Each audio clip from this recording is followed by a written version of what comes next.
Hey brothers. Do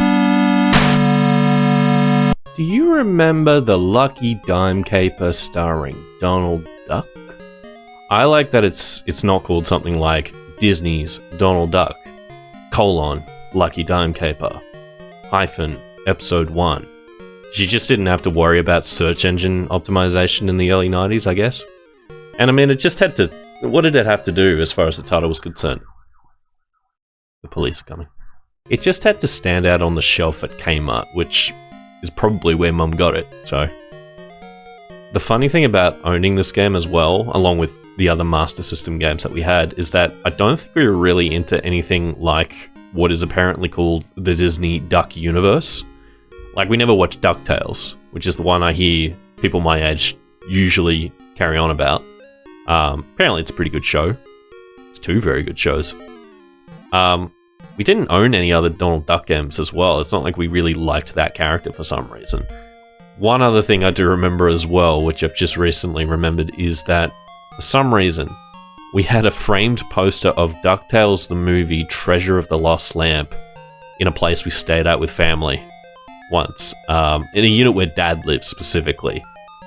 As far as I'm aware, our father is not a DuckTales man, so I don't know what it was doing there. Was he a secret fan of Scrooge McDuck and his wily nephews? I'm afraid to ask.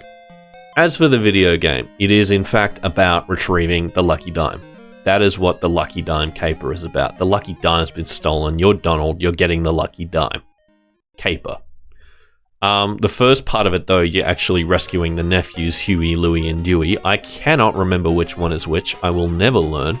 You can do them in whatever order you like, which I think is pretty neat. But the game is still pretty hard, no matter what level you choose, which order you do them in. I like how Donald animates. I like the cut of his jib, but I also find him very slow and weird. He can jump on most enemies just fine, but you always want to get one of his weapons, so either the cool hammer or the cool frisbee. I can't think of any other game characters that can attack with a frisbee. You also do want to get these red stars and the red diamonds that pop up on the side as a result, because they always make him, like, attack faster. And then if you collect enough of them, you go into Mario Invincibility Star Mode. And I found that quite useful in my playthrough. And then there's always a boss at the end of every stage, like this lion. And then there's also this bear with a beehive on his head. As I understand it, none of these bosses are famous Disney characters in their own right. That's a shame. I would have liked to see these two statues in a movie someday. Mulan, maybe. Anyway, you beat those bosses and you rescue the nephews, and then you do 3 more levels. And instead of rescuing the nephews, you're getting a dime at the end of each level, so it's the same stuff again, basically. And then there's a final level in a big castle, and it's extra long and tricky, and there's lots of different pathways. It's really hard, but it's really cool. Yeah, you have to get around these spears at one point, and I like the way they drop, the way they go ka-thunk. Getting through this castle, it's kind of hard. Like, it took me a while, and I died a lot. The levels themselves are always harder than the boss too, which is interesting. Typically the boss is like the final exam, as it were, but it's just like, it's almost like an epilogue to the level you just got through. It's pretty easy to get it done. Even the last boss is really easy. You just jump on a crystal ball like 12 times and that's it. Not even 12. I think that was like 6. But at the very end, Donald gets his own Lucky Dime as a reward, and he's like, "Ah, phooey," and then they all laugh. And then that's it. Games these days have like 10-minute ending credit sequences because they got to thank the legal department in Montreal. But this time it's just like, game over. That's it. Time for California games. It's funny how, like, for a while growing up, maybe you remember this too, I got really into this one guy who still makes videos from the internet called The Angry Video Game Nerd.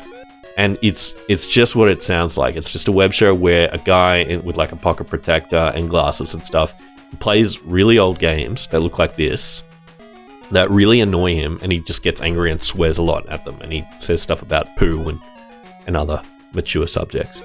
I used to think it was just the coolest thing in the world, this guy, because he was a guy like me who made video games his entire personality.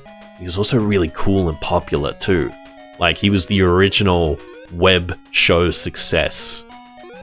You know what I mean? Like, he was just, he was, that, I was like, that could be my career. And I guess if I still wanted to be like him and get real mad at an old game that's really hard for no reason, and then like get a really, you know, film it as a TikTok or whatever and get really successful off that, I guess I'd pick this game because it's like right in that kind of wheelhouse of a game I actually am familiar with, but it's also very hard in a way where people could go and play and like, oh yeah, this is really hard. Oh, it's making me so cranky. And maybe I'm getting older, but it's like, who cares? Like, it's just made for a different crowd. It had to be hard enough so that we kids didn't beat it in the one weekend and make mum feel like she had wasted that money. It had to sustain us for a few weeks. I think it did too. I seem to remember one of you beating it, but like, I remember more than one session as well. It took a while. And I only did this with save states, so... Like, yeah, I obsess over games and, like, I get really caught up in beating it, but, like, at the end of the day, if you're not having fun, just stop playing it, dude. There are always, like, so many other games I can move on to as well. It's just nice to go back to this one specifically and see how it holds up. I think it kind of does. Kind of. I used to think these guys had just really weird tongues.